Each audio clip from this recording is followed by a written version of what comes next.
atât între companii prezente la nivel național și nivelul local al județului Constanța, dar și între România și Franța, între România și alte țări din regiune, mai ales în jurul Mării Negre și așa mai departe.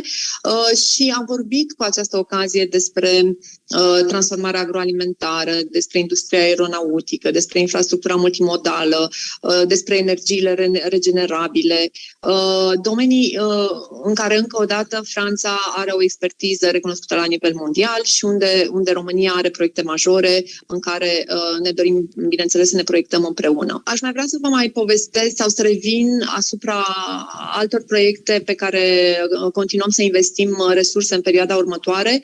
În primul rând, începând cu 1 iulie, săptămâna trecută, am preluat coordonarea rotativă a Coaliției pentru Dezvoltarea României prin doamna Adela Jansen și în această capacitate de coordonator a acestei platforme de business, practic ne bucurăm să fim proactivi în dialogul cu autoritățile române, în special la nivelul guvernului și al Parlamentului, administrației prezidențiale, agențiilor naționale, pentru a acompania reformele pe care România le traversează și pentru a veni cu inputul mediului de business în facilitarea acestor reforme. Un alt proiect care ne este foarte, foarte drag și despre care tot așa am mai vorbit, dar pentru că suntem și la sfârșit de an școlar, îmi permis să revin asupra lui, este investiția noastră în educație.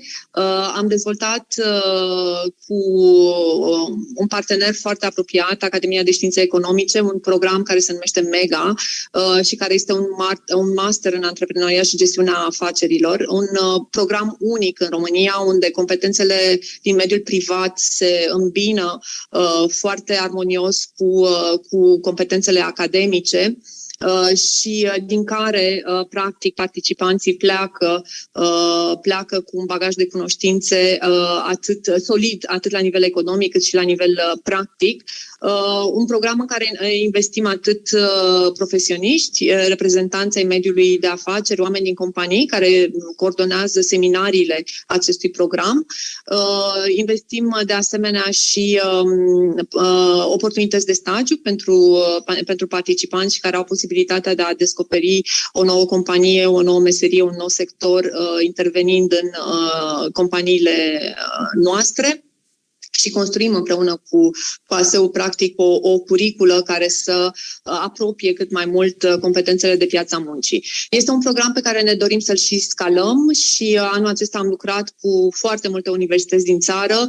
Nici n-am să le enumăr pe toate acum, pentru că efectiv am deschis uși aproape în toate orașele pe care le-am vizitat și în dorința de a găsi de fiecare dată o formulă locală care să permită companiilor să dezvolte acest parteneriat profund cu universitățile și să se apropie cât de devreme posibil de studenți și să creeze aceste punți de competențe. Și în sfârșit, câteva cuvinte despre un alt proiect căruia dorim să-i dăm mult mai multă vizibilitate în a doua parte a anului, și anume Le Bridge. Le Bridge este o platformă care pune în coerență, în parteneriat cu la French Tech, toată efervescența franceză din zona inovației și a startup-urilor,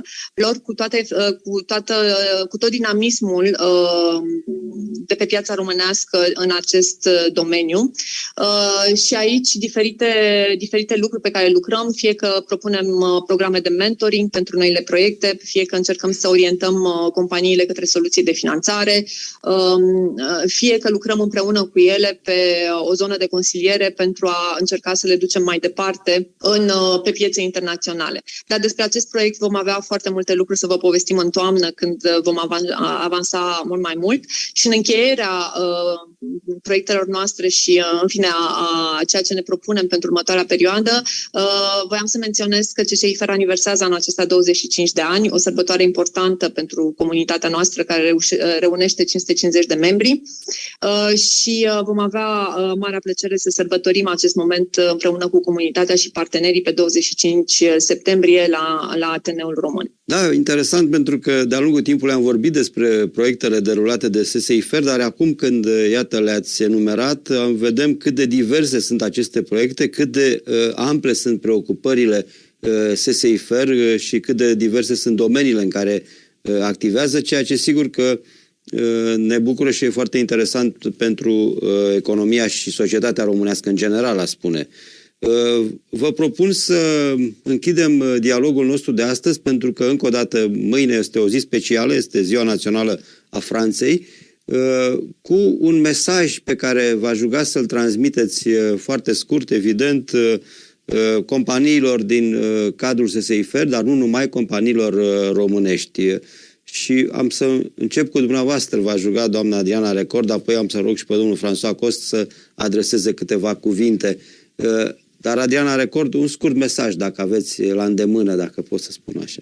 Păi, în acest context de sărbătoare, cred că cea mai bună concluzie ar fi să spunem Vive la France, Vive la Roumanie și să sărbătorim împreună succesul acestei relații bilaterale mâine pe 14 iulie. Mulțumesc frumos. Domnule François Cost, câteva cuvinte vis-a-vis de acest context de sărbătoare, așa cum l-a numit doamna Adriana Record. Să ne uităm cu optimism la viitorul nostru în România, întreprinderii franceze, întreprinderii cu capital autohton. Avem mult de făcut în țara noastră, România. Curaj! Vă mulțumim.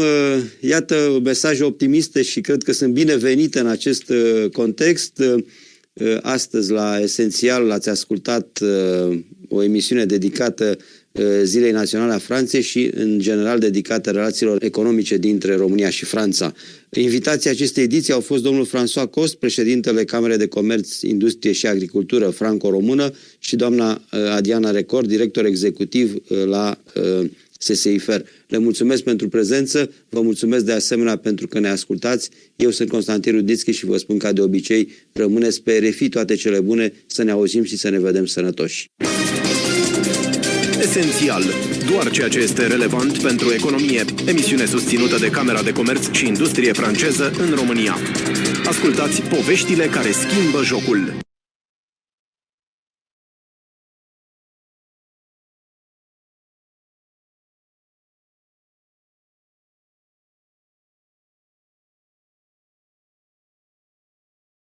Comerț și Industrie franceză în România. Ascultați poveștile care schimbă jocul. Bună seara, bine ați venit la Esențial. Discutăm despre economie și în prima parte a emisiunii vom vorbi despre felul în care România ar putea să atragă investiții străine, care sunt oportunitățile, care sunt poate și micile piedici sau mai mari. Vom discuta pe această temă cu domnul Cristian Cârstoiu, partener EY România, la divizia de consultanță, Chief Innovations Officer. Bună ziua, domnule Cârstoiu, bine ați venit. Bună seara, domnule Cârstoiu, bine ați venit la RFI. Vă mulțumesc pentru prezență. Bună seara, vă mulțumesc și eu pentru invitație. Recent, EY România a realizat un studiu care vorbește exact despre această temă, și anume care sunt oportunitățile pentru România pentru a atrage noi investiții străine sau pentru a le consolida pe acestea.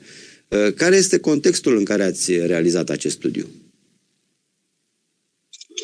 Este a doua oară când realizăm acest studiu, al doilea an consecutiv. Studiul este, de fapt, o continuare a unui studiu pe care noi îl organizăm de circa 20 de ani de zile la nivel global. După cum spuneam, în România este a doua ediție în 2021.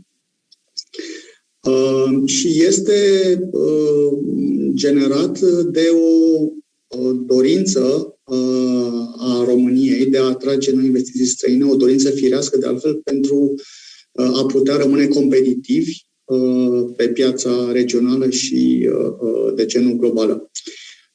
Studiul reliefează câteva date interesante, câteva date importante pentru viitorul României și cred cu atât mai importante în contextul planurilor europene, deci Fondului European de Redresare și Reziliență și echivalentul românesc, deci echivalentul Planului Național de Redresare și Reziliență, plus, sigur, multe alte componente critice care nu sunt neapărat punctele pe care s-au axat aceste PNR-ul cel puțin, pe care aș vrea să le dezbatem astăzi. Sigur. O să încep cu poate un overview al studiului, dacă considerați că este... Vă rog, sigur că da, ca să vedem de unde plecăm, nu? Exact. Deci, în 2021, ca să încep cu niște date, să zicem, mai puțin bune și să continuăm cu partea optimistă. În 2021, România a tras 2 miliarde de euro investiții străine directe. Practic, acesta reprezintă o scădere cu 61% a volumului de investiții străine directe din 2020. Din 2019, îmi cer scuze, care s-au situat la circa 5 miliarde și 200 de milioane. Deci, cifra exactă este 5 miliarde și 170 de milioane. Deci, practic, acum deci cele 2 miliarde sunt în 2000, cele 2 miliarde, scuzați-mă, sunt în 2020, da? Ca să fie... În 2020, da. Bun. În 2020 este de altfel și anul în care majoritatea firmelor și-au restrâns bugetele de investiții, în special în contextul COVID. O tendință a fost, într-adevăr, la nivel european. În România această scădere a fost mai mare decât media europeană. Am avut de altfel și o scădere în numărul de proiecte pe care l-am atras. Deci, practic, am avut o scădere de data aceasta numai de 27%. Practic, din 78 de proiecte în 2019 am ajuns la 56 de proiecte în 2020. Dar dacă coroborăm cifrele, se pot vedea niște trenduri interesante. Deci, practic, dacă aș lua o dată de referință 2016, ca să ne uităm pe ultimii 5 ani de zile, noi am avut o creștere constantă a volumului de investiții directe. Deci am plecat în 2016 de la 4 miliarde 520 de milioane și atunci am avut 132 de proiecte. Cifra a continuat de la 4 miliarde 520 la 4 miliarde 800 de milioane, la 5 miliarde 270, o mică scădere în 2019 la 5 miliarde 170 de milioane. Însă, în tot acest timp, numărul de proiecte, de fapt, a scăzut. Ce înseamnă asta? Înseamnă că noi am avut, de fapt, o creștere a valorii proiectelor de investiții în România. Avem poate proiecte mai puține, dar de valoare mai mare, ceea ce, nu știu, nu e neapărat un lucru rău, nu? Sau cum vedeți? Exact. Noi credem că este un lucru pozitiv, pentru că, în general, proiectele mai mari generează mai multe locuri de muncă, generează un impact mai mare în economie și, în general, sunt susținute de jucători mai mari, deci care au o forță financiară și o vizibilitate în piața internațională mai mare. Și acest lucru nu poate decât să ne bucure. În 2020, practic, la acest nivel de investiții de 2 miliarde, ne situăm undeva la nivelul lui 2012, ca și volum, deci aceste 2 miliarde nu le-am mai avut decât din 2012, dar ca mărime absolută, da, deci valoarea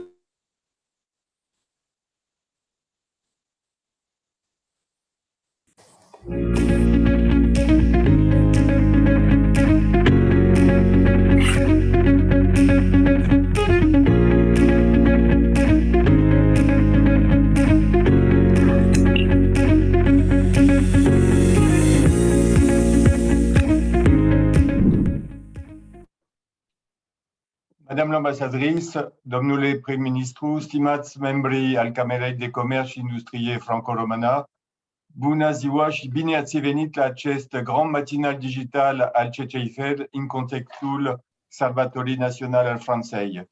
Domnule prim-ministru, vă mulțumim de prezența dumneavoastră. Aveți alături de dumneavoastră liderii al întreprinderilor în comunitatea economică franco-română, sunt peste 200 înregistrați. Cum știți, domnule prim-ministru, sunt 4200 de investitori cu capital francez în România.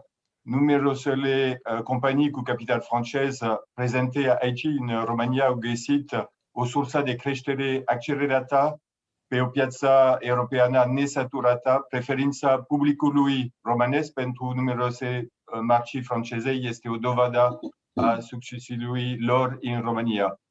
De asemenea, companiile franceze au mai găsit o sursă de competitivitate globală, producând aici, în România, cu ajutorul a numerose talente românești, o parte din valoarea adăugată în industrie manufacturieră sau în servicii IT și BPO. În schimb, investitori francezi au adus României capital, Franța fiind, cum știți, a treia sursă de capital străin cu un stoc de 8,5 miliarde de euro și sunt gata să aducă mai mult. Au generat 125.000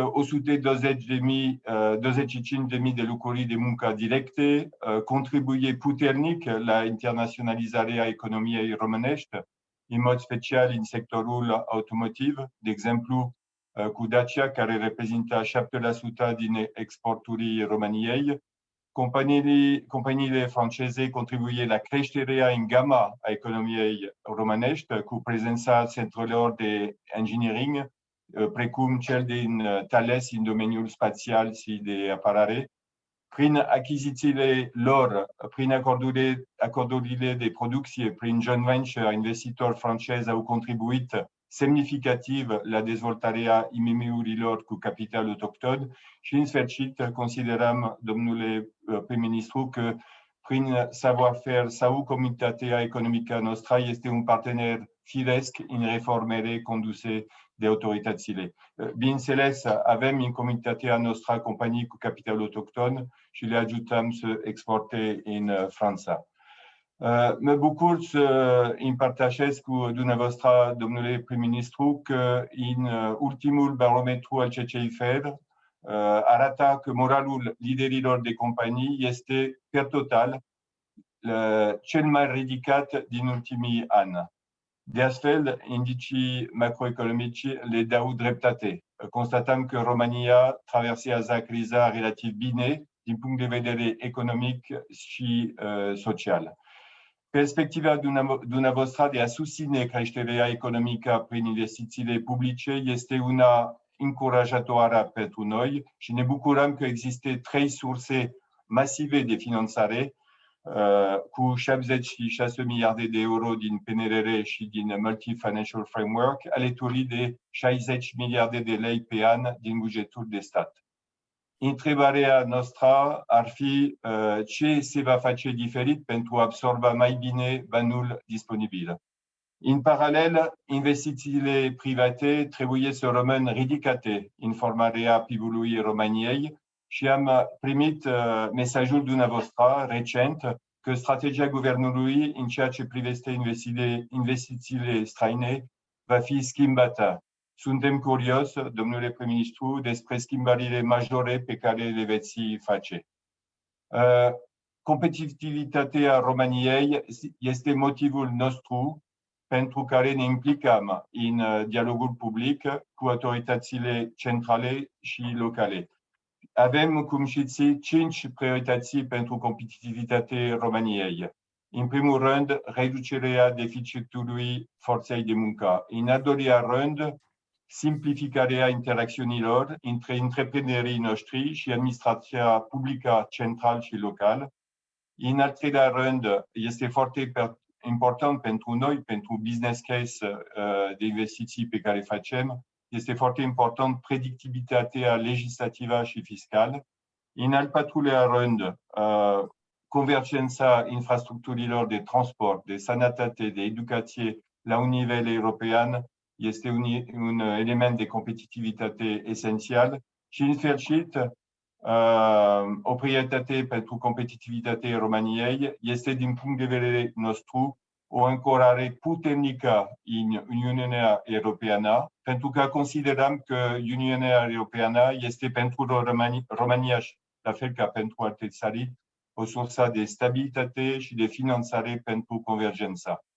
Dorim că România să intre în 3 ani următori în topul 5 țări mai competitive din Europa Centrală și de Est, potrivit Global Competitiveness Index al World Economic Forum, și vedem 3 beneficii. În primul rând, întreprinderile noastre să realizeze potențialul lor deplin în România și contribuția lor la economia și la societatea românească.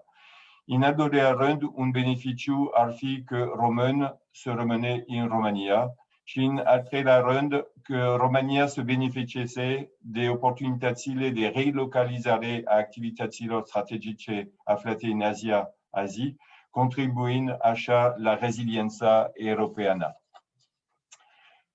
Concretizarea aderării la OCDE, pe care am susținut-o, domnule prim-ministru, printr-o scrisoare de recomandare, este unul din factori care pot accelera performanța economică și ne întrebăm care este statusul. După cuvântul de deschidere a doamnei ambasadoare, vă invităm, domnule prim-ministru, să structurăm dezbaterea cu dumneavoastră în două momente. În deschidere vă rugăm să reacționați la comentariile și să răspundeți la întrebările inițiale și să ne spuneți care sunt prioritățile de reformă ale guvernului. Și după vom aborda patru teme transversale, urmând să vă invităm să comentați diagnosticul nostru și abordarea guvernului. Madame l'ambassadrice, je vous passe la parole, s'il vous plaît, pour nous éclairer sur les priorités du partenariat franco-roumain dans le domaine économique. Merci.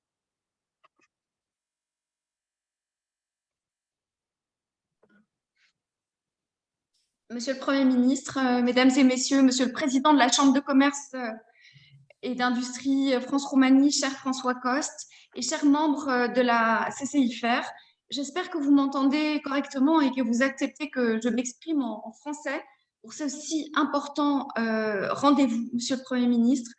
Nous sommes extrêmement honorés de pouvoir ouvrir ce matinal digital exceptionnel qui va nous permettre d'aborder les sujets si importants de la relation franco-roumaine. Il a été très bien dit, et je n'y reviendrai pas, comme notre relation est stratégique, y compris par la prise de participation des entreprises françaises depuis 30 ans dans l'économie roumaine. C'est ce nouveau, finalement, avenir du pays que nous voulons aborder avec vous, Monsieur le Premier ministre, pour être sûr que, au-delà de la croissance qui est forte et que nous admirons en Roumanie, nous puissions investir dans des secteurs d'avenir ensemble. Évidemment, je pense aux infrastructures, je pense à l'énergie, je pense aux télécoms, à la 5G, je pense à tout ce qui porte sur la cybersécurité. Ont été cités également, bien sûr, la croissance et l'emploi. Comment nous pouvons participer au nouveau développement de la Roumanie, évidemment, avec les nouvelles instructions et les nouvelles orientations européennes. Je pense aussi au nucléaire, à la structuration du partenariat dans le domaine de l'agriculture. Et dans le fond, un seul mot dans mon intervention pour ouvrir ce grand matinal digital, l'innovation. Comment pouvons-nous participer aux investissements d'avenir avec la force qui est celle du partenariat stratégique et celle de nos échanges commerciaux? Je ne remettrai pas l'accent sur des chiffres parce que je crois que tout a été dit.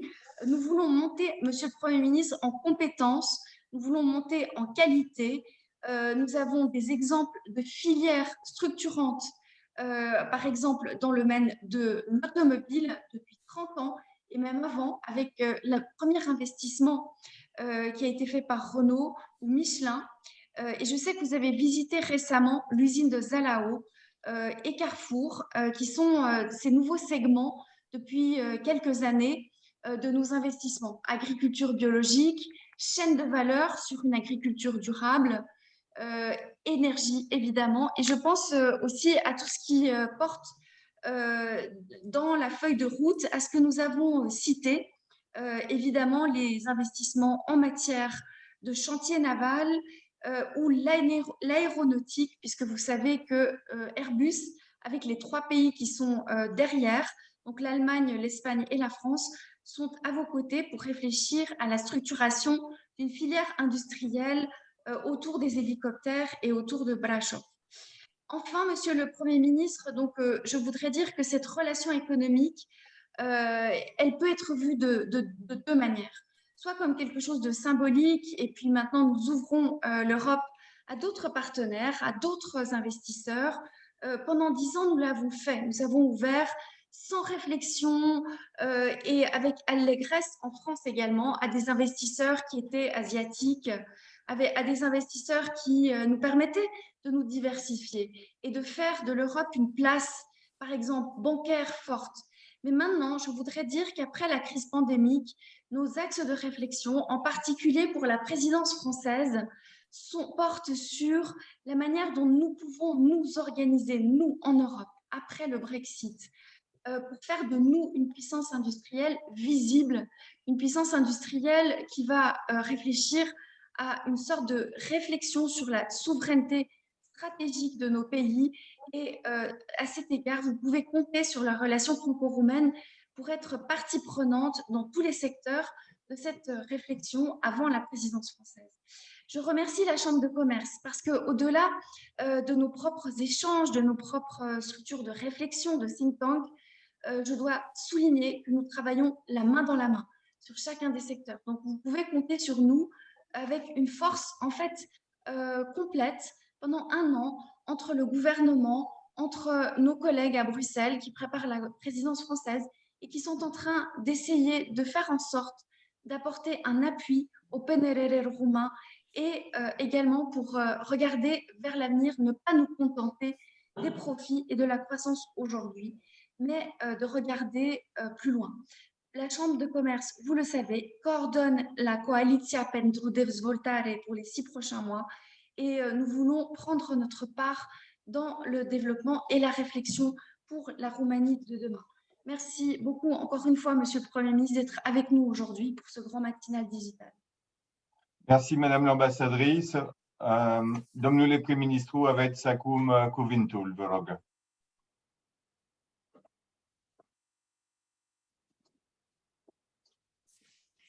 Bună dimineața! Și mulțumesc pentru invitație. Să încep cu un mesaj scurt. După cum știți, intervenția mea pot să fiu un direct cu dumneavoastră cam o jumătate de oră, 40 de minute. Ați spus câteva lucruri foarte importante și aș vrea doar într-o frază să spun despre ce este vorba în această guvernare. Este vorba despre reformă și investiții și cu un plan de dezvoltare pe termen mediu.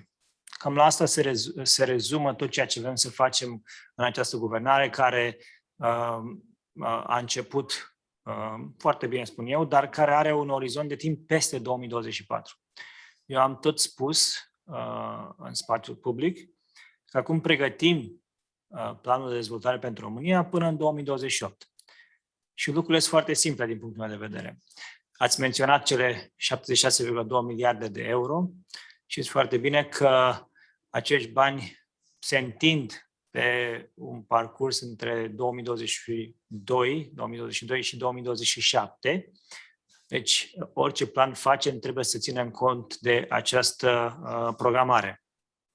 De aceea eu văd un plan de dezvoltare pe această perioadă. Și am spus reformă și investiții pentru că România trebuie să treacă la nivelul următor. Asta ați vorbit de investiții directe în România și ce am putea face sau cum schimbăm paradigma. Lucrurile din punctul meu de vedere sunt foarte simple.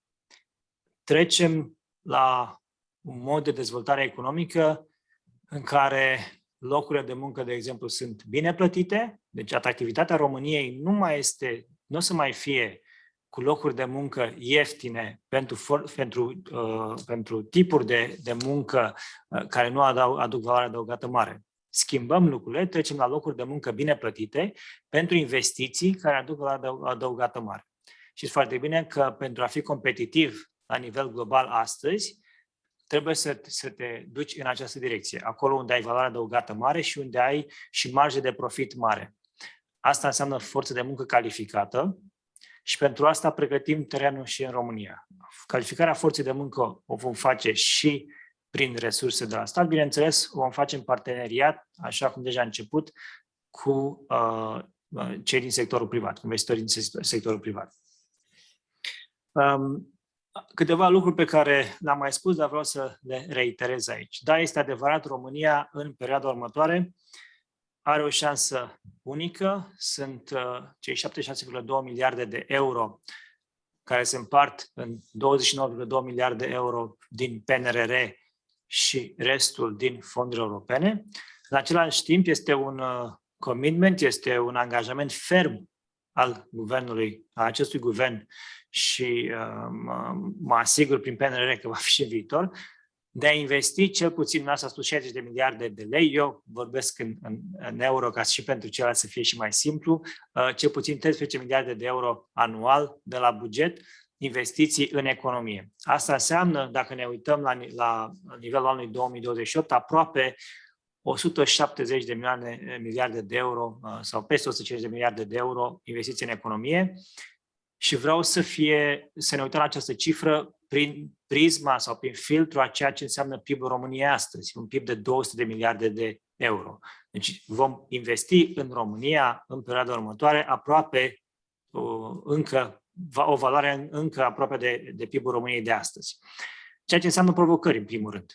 Înseamnă provocări în ceea ce privește forța de muncă, provocări cum sunt disipați acești bani în economie pentru a nu avea bottleneck sau perioade în care nu putem să investim banii.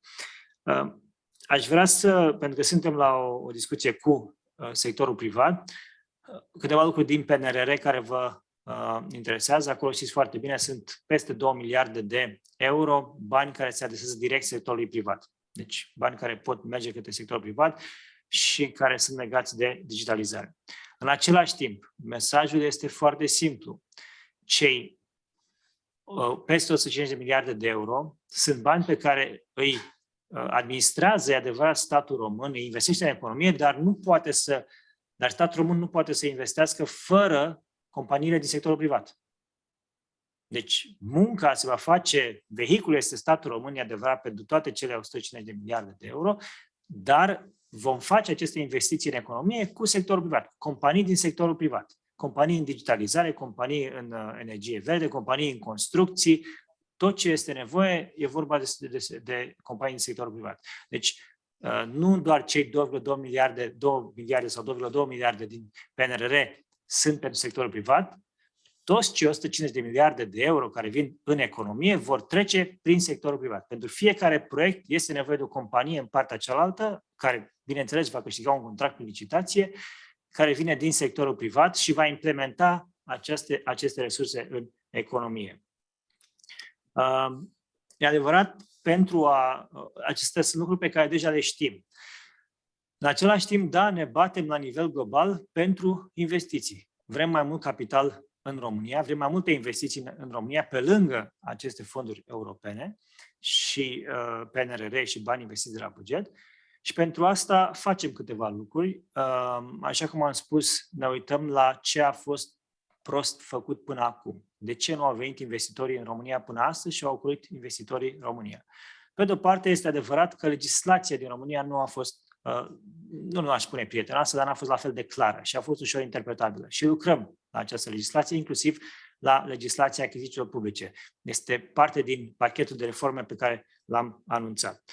În același timp, da, și eu mă uit la indicatorii globali de competitivitate pentru România. Este lucrul cel mai simplu de unde ne putem lua idei pentru a reforma economia și acolo România, dacă ne uităm, stă cel mai prost la autorizarea investițiilor și la avizarea investițiilor. Acolo poți să ajungi, după ce ai făcut o investiție în România, îți deschizi o firmă în 3 zile, 4 zile, dar ca să îi dai drumul investiției, poate să dureze până la un an și jumătate. Vom reduce toate aceste termene prin legislație pentru a face mult mai prietenos mediul economic pentru investitorii în România, investitorii străini în România. Menținem în continuare schemele de ajutor și cred că singura schemă de ajutor care funcționează este schema făcută de Ministerul Finanțelor 807, care a funcționat foarte bine pentru investiții peste 1 milion de euro și mai sunt câteva astfel de lucruri. Dar direcția în care mergem deja a dat roade și în primul trimestru, anul acesta este primul trimestru în care creșterea economică s-a datorat în totalitate investițiilor. Cele 2,8 puncte procentuale de creștere economică sunt în totalitate datorate investițiilor. Chiar consumul administrației publice a scăzut în prima parte a anului, ceea ce este ok. Am permis sectorului privat să vină și să facă investițiile, vorbim de investiții nete în economie care au crescut. Schimbarea de paradigmă, ca să nu intrăm în detalii, a fost clar la începutul guvernării, când am spus că vom trece de la un buget care e construit pe cheltuieli sociale, în majoritate, la un buget care va avea din ce în ce mai mult o componentă de investiții. Iar cele două programe, PNRR și fondurile europene, sunt folosite pentru a degreva bugetul de anumite cheltuieli și a permite bugetului național să facă investiții, să aibă cheltuieli pentru investiții și alte cheltuieli. Asta este direcția în care mergem. Este o administrație, o guvernare care a spus în primul moment că este aproape de sectorul privat și care înțelege că dezvoltarea vine doar printr-o relație transparentă, de încredere cu sectorul privat. Lucrurile pe care le-am spus la începutul guvernării rămân, așa cum le-am spus și le-am menționat de fiecare dată în fața partenerilor noștri de discuții, Comisia Europeană, în ceea ce privește taxele, de exemplu. Nu vreau să introducem taxe în România, taxe noi, nu vreau să creștem taxele pe care le avem. Singura paranteză aici este dacă dinspre Comisia Europeană vin decizii în ceea ce privește taxe pentru poluare și așa mai departe, acolo putem să discutăm prin directive. Dar în rest, în ceea ce mă privește, și această guvernare nu va încerca să crească veniturile prin penalizarea investitorilor și a cetățenilor în sectorul privat. Din contră, vom crește și am arătat că vom crește veniturile la buget prin conformare voluntară. Atunci când ești un partener de încredere și transparent al sectorului privat, se vede că îți crești și veniturile la buget prin conformare voluntară. Lucrurile sunt simple din punctul meu de vedere. Mă opresc aici ca să putem să avem o dezbatere. Acesta era mesajul pe care vreau să-l dăm. Un singur lucru, apreciem foarte mult parteneriatul român-francez în ceea ce privește dezvoltarea economică și susținerea pentru ca România să primească invitația de aderare la OECD. Vă mulțumim pentru asta.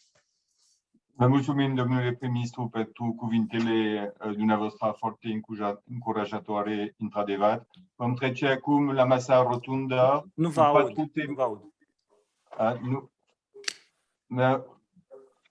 Este clar acum?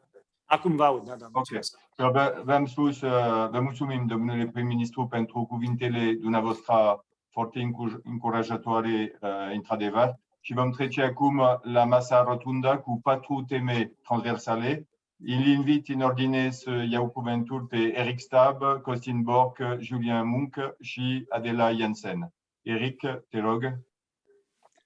Mulțumesc, François. Domnule prim-ministru, doamna ambasador, stimați participanți, bună dimineața!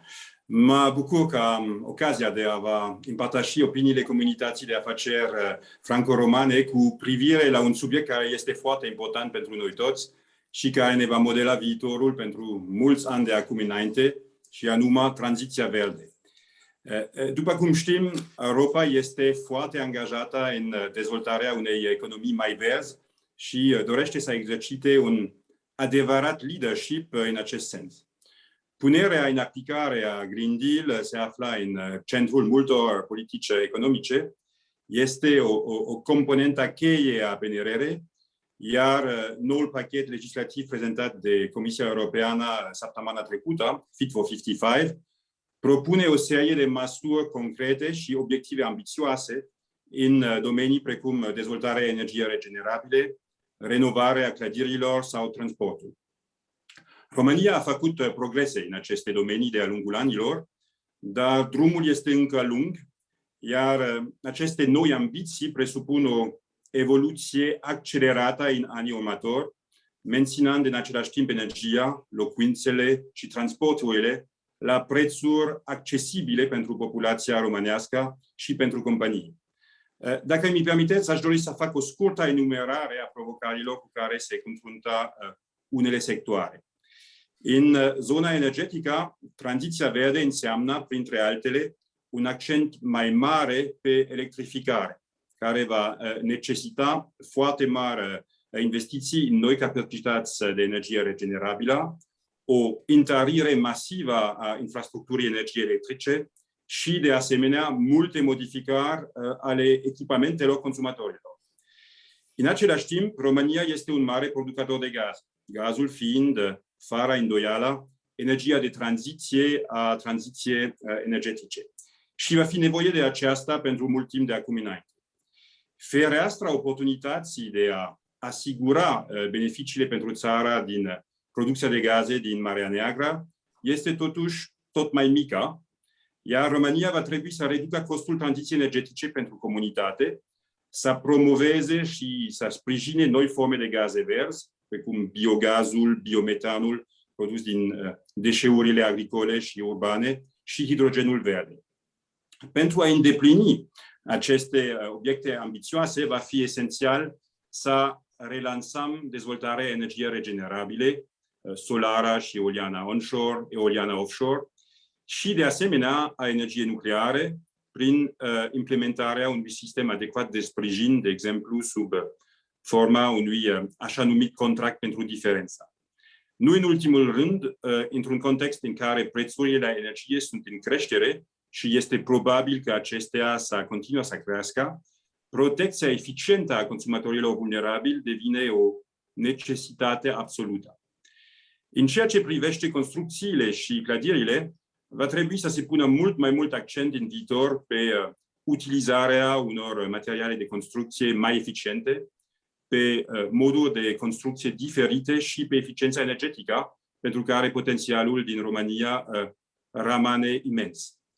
Țintele anunțate de Comisia Europeană pentru sectorul privat, dar și pentru cel public, sunt din nou foarte ambițioase. În sectorul transporturilor, interzicerea de facto până în 2035 a motoarelor pe benzină și diesel pentru mașinile noi, implementarea masivă a vehiculelor electrice și a mașinilor care funcționează cu combustibili alternativi, precum hidrogenul sau biogazul, eliminarea treptată a cotelor gratuite de CO2 pentru sectorul aviației, includerea sectorului maritim în sistemul european de comercializare a cotelor de emisii, reprezintă schimbări și provocări semnificative. Aceste noi politici sunt, desigur, atât oportunități cât și provocări pentru noi toți și vor necesita o deschidere reală către schimbare, precum și multe alte noi politici și cadre legale. În acest context, întrebările mele adresate dumneavoastră, domnule prim-ministru, sunt, în primul rând, ce rol vedeți pentru România în implementarea acestor politici? În al doilea rând, cât de repede se poate asigura România că poate utiliza toate instrumentele de finanțare care sunt disponibile din partea Uniunii Europene, fie din fondurile de coeziune, din Fondul pentru Tranziție Echitabilă, din Fondul de Modernizare sau din PDR. Și, în al treilea rând, ce planuri aveți pentru a relansa dezvoltarea capacității de energie regenerabile? Vă mulțumesc pentru atenție și fiți sigur, domnule prim-ministru, de sprijinul comunității de afaceri franco-romane pentru implementarea acestei tranziții verzi. Mulțumim, Eric. Continuăm, domnule prim-ministru, să vă prezentăm pe scurt patru teme transversale. Îi dau cuvântul acum pe Costin Borg. Te rog, Costin. Mulțumesc, François. Bună dimineața, domnule prim-ministru. E rândul meu să vorbesc puțin despre industrie și la sfârșit vă voi adresa și o întrebare. Cum foarte bine știți, industria reprezintă cam 20% din PIB și a făcut în ultimii 30 de ani o transformare foarte grea de la o industrie energofagă și construită pe idei megalomaniace către o industrie modernă conectată astăzi la fluxurile comerciale europene și internaționale. Ați vorbit, doamna ambasador, a vorbit aici de succesele industriale, a menționat Dacia, care e cel mai citat, dar sunt multe alte întreprinderi industriale de mare succes și colegii noștri sunt în audiență acum. Dar, așa cum chiar dumneavoastră ați spus, România trece astăzi de la un model bazat pe industrie low cost la un model bazat pe productivitate și competitivitate. Când ne uităm spre viitor, și planurile dumneavoastră sunt până în 2028-2030, sunt câteva probleme importante, câteva probleme sistemice care ne îngrijorează. Și ar trebui să ne ajute soluțiile la ele, să ne ajute să conturăm niște politici industriale viabile. Nu voi vorbi deloc despre facilități fiscale, despre facilități guvernamentale. lucruri câteodată mai simplu de rezolvat prin ordonanțe sau prin legi.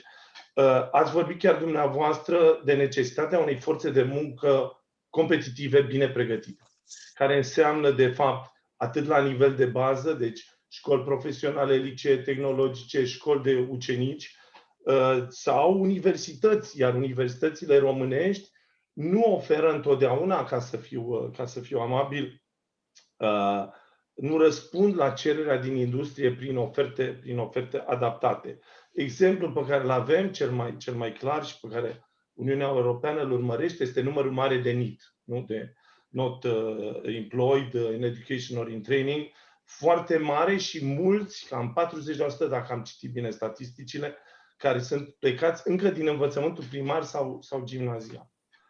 Un alt lucru foarte important este nivelul redus al cercetării științifice și al inovării. E foarte greu să construim o ofertă pe un nivel foarte, foarte scăzut al cercetării și al inovării. Și mai apoi, bineînțeles, accesul la logistică. Deci, disparitățile geografice, accesul inegal la infrastructură.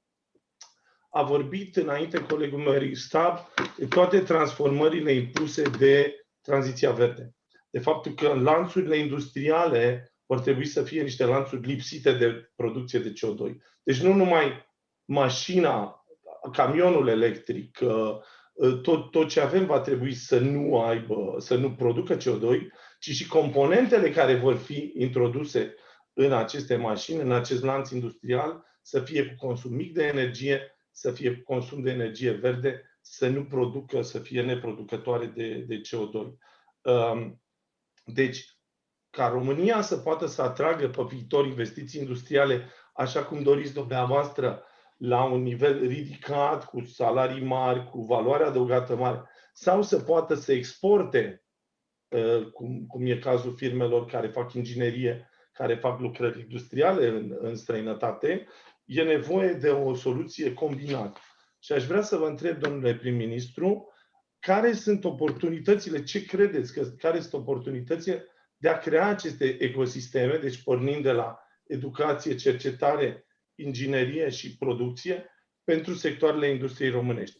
Și s-a vorbit deja, a vorbit doamna ambasador, a făcut o enumerare, industria auto, industria aeronautică, industria chimică, industria materialelor de construcții, cea navală. Nu vreau să supăr pe participanții care sunt în alte industrii, fiecare probabil că se gândește la domeniul lui. Vă mulțumesc foarte mult, domnule prim-ministru. Mulțumesc, Costin. Domnule prim-ministru, vă prezentăm acum a treia tema transversală și le dau cuvântul pe Julian. Julian, te rog. Stimate domnule prim-ministru, pământul și agricultura sunt esențiale pentru dezvoltarea unei țări. În România, agricultura reprezintă 4% din PIB, comparativ cu doar 1% din Franța sau Germania. Cu toate acestea, România suferă de un deficit comercial cu Uniunea Europeană, pe care exporturile de cereale către țările din Golf nu îl compensează. Pour résoudre cette contradiction, nous voyons 4 opportunités stratégiques que nous souhaitons discuter avec vous aujourd'hui. La première opportunité, c'est le renforcement de la production locale en Roumanie, en priorité sur les fruits et légumes, mais aussi pour la filière de viande de porc, où l'offre demeure insuffisante par rapport à la demande. La deuxième opportunité, Monsieur le Premier ministre, c'est l'augmentation de la transformation locale des matières premières agricoles, en augmentant notamment les capacités technologiques. La troisième opportunité que nous voyons, bien sûr, et nous en avons discuté, vous y avez fait référence, c'est le financement. Et dans ce cas, le financement de l'agriculture, à travers, bien sûr, le plan national de relance et de résilience. Par exemple, l'Italie et l'Espagne ont réussi à faire financer des projets d'irrigation en démontrant le lien positif avec l'environnement. Le financement, c'est aussi le plan national stratégique, doté d'environ 20 milliards d'euros avec la nouvelle PAC. Et c'est aussi une source majeure de financement pour le pays. Bien sûr, cela suppose de finaliser certainement le projet de cadastre pour sécuriser ces investissements immobiliers et de remembrement.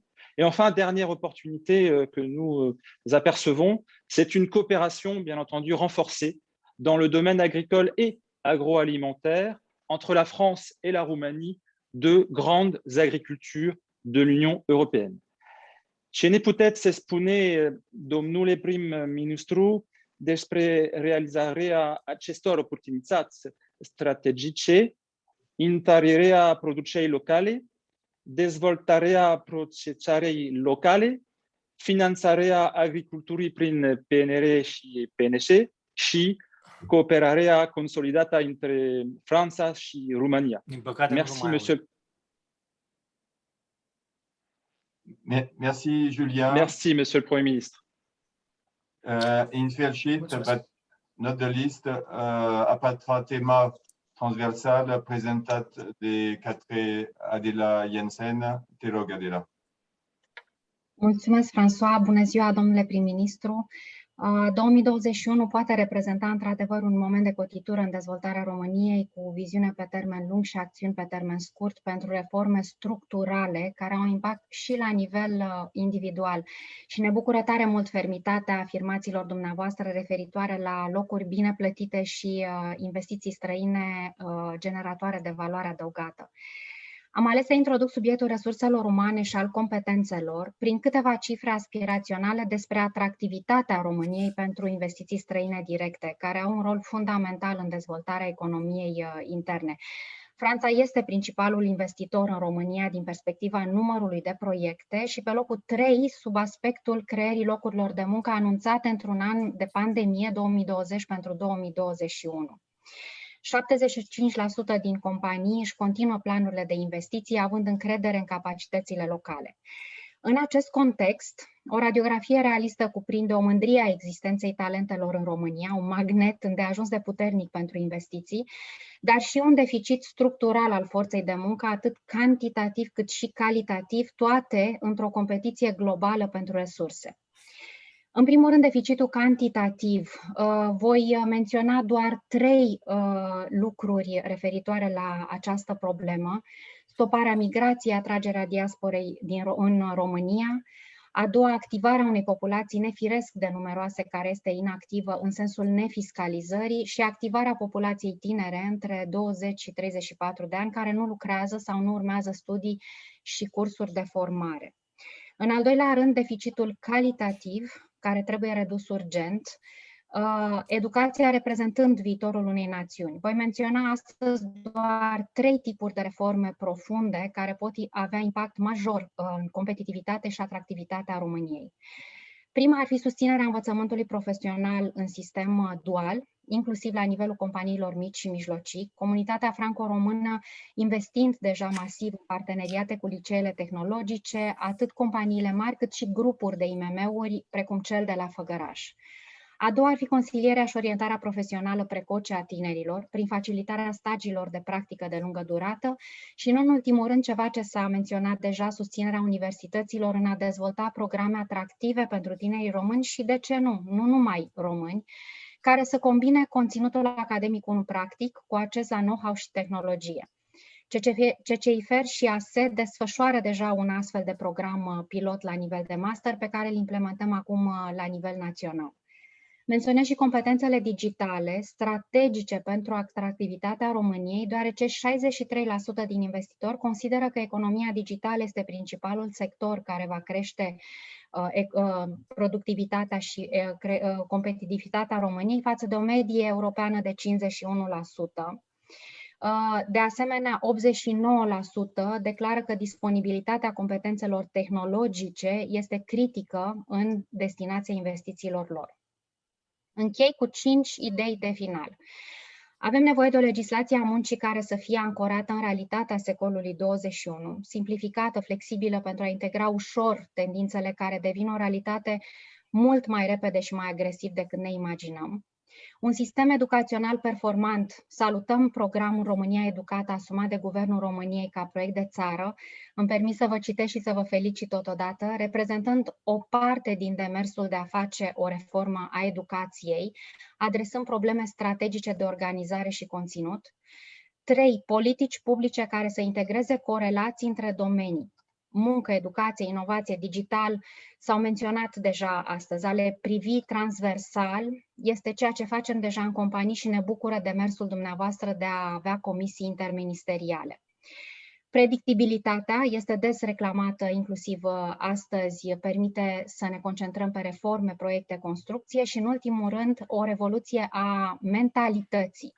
Menționată des la nivelul CDR, unde avem mandatul rotativ de coordonare în acest semestru, și la nivelul CCIFER. Aceasta va permite cu adevărat îndeplinirea reformelor structurale cu relevanță pe termen lung despre care vorbim astăzi.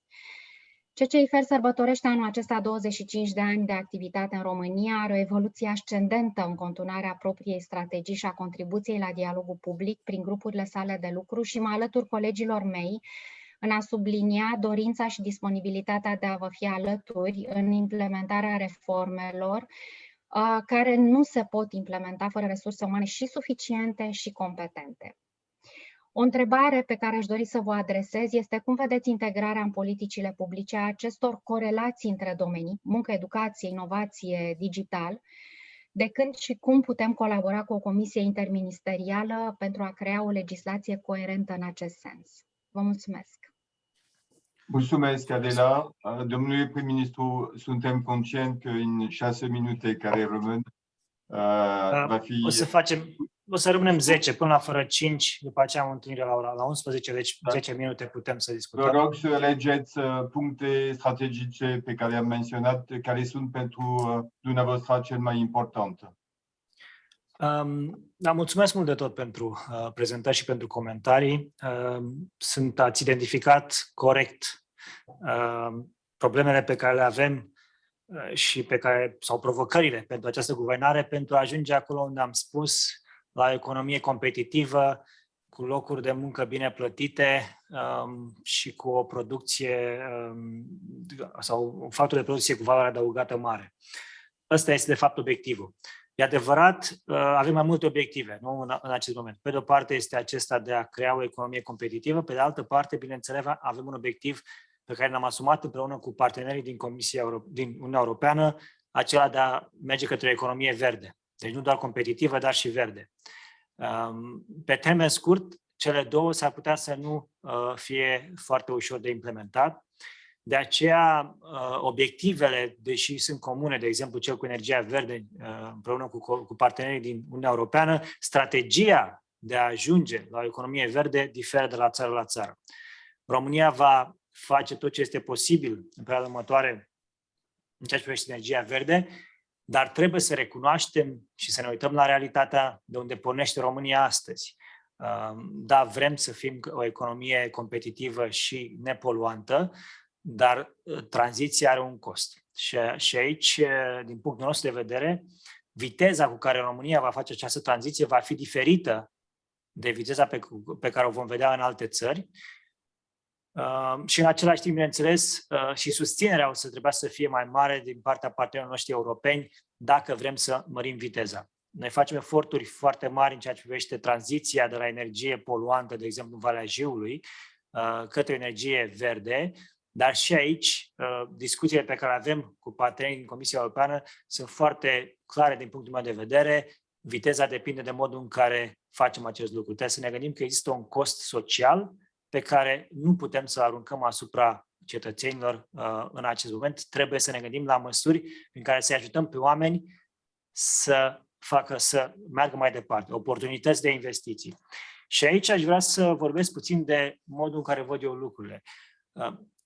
Vorbim pe de o parte mai mult de crearea ofertei de capital uman, dar în același timp e vorba de a crea și oportunități. Și aș porni cu partea finală. Cum vedem noi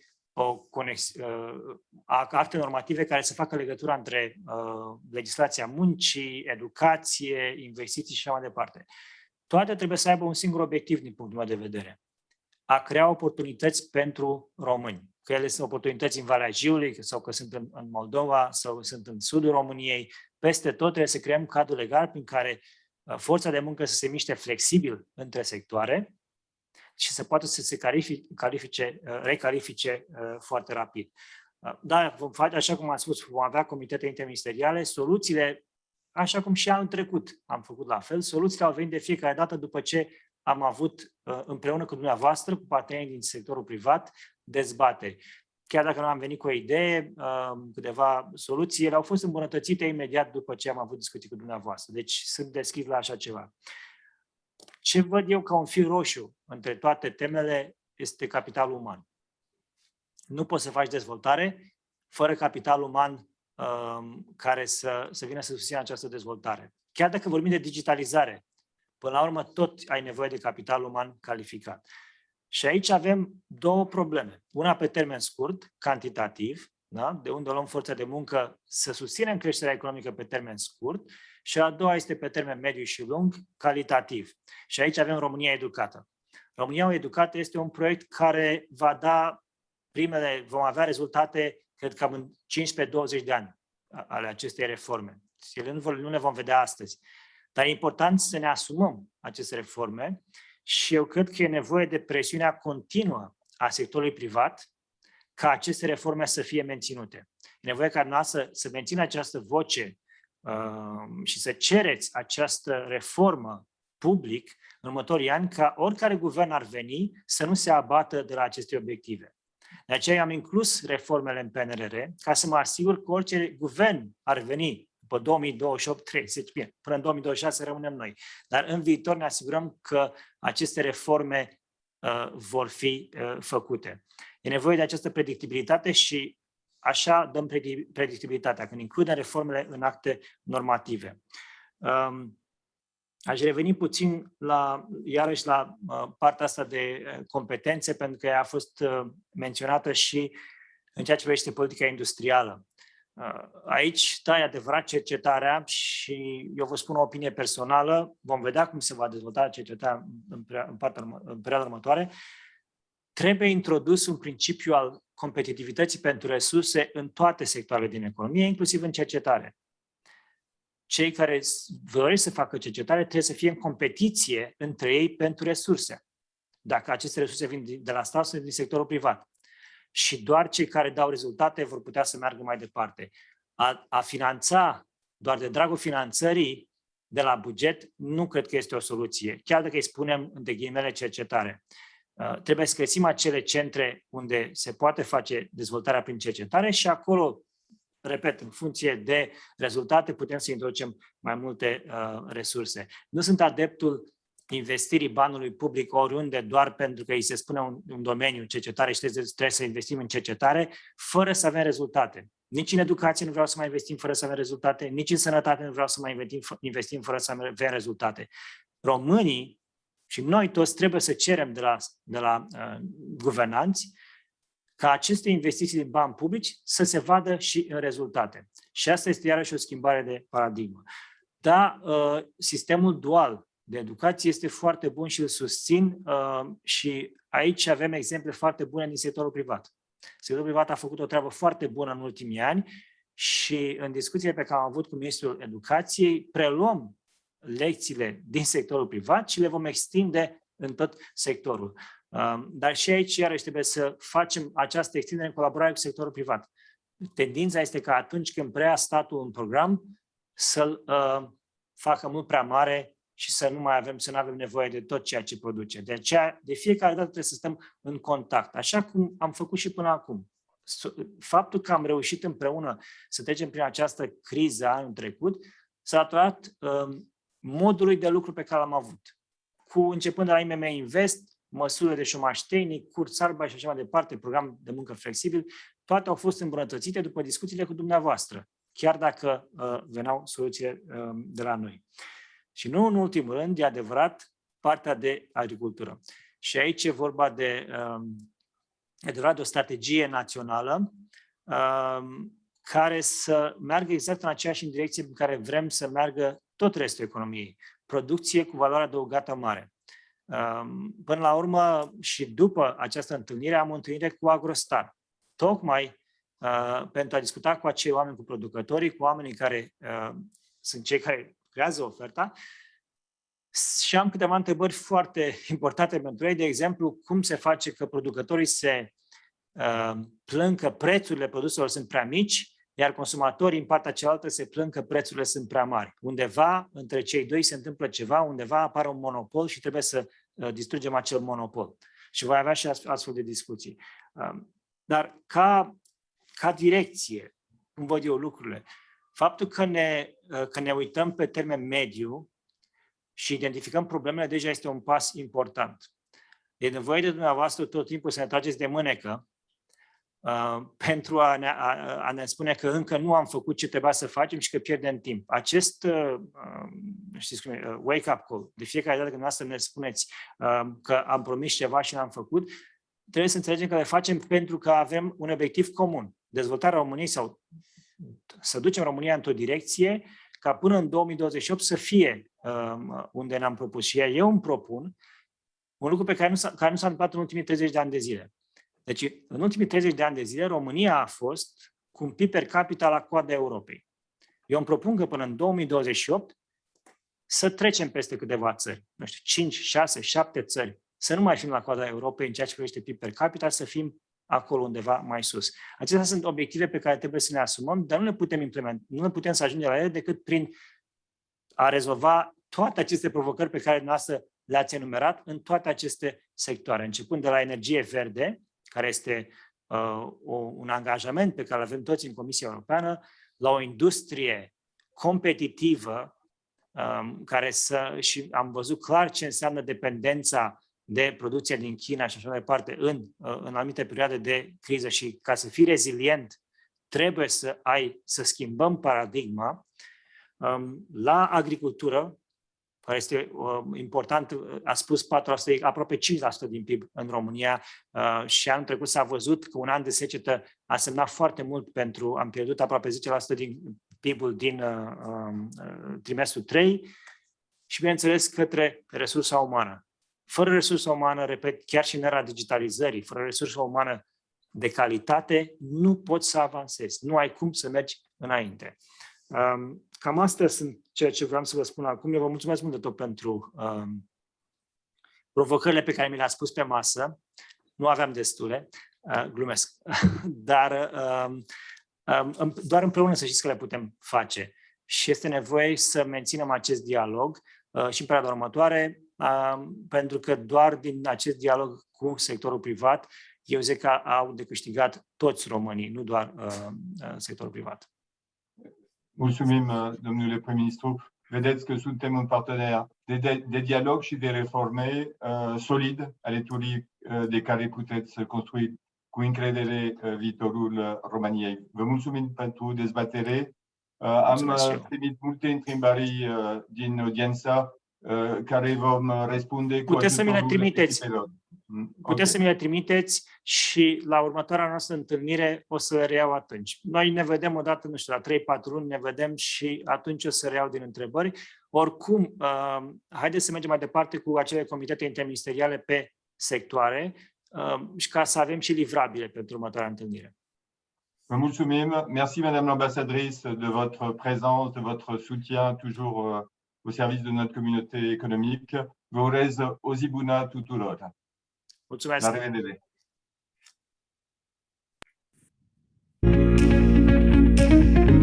Da?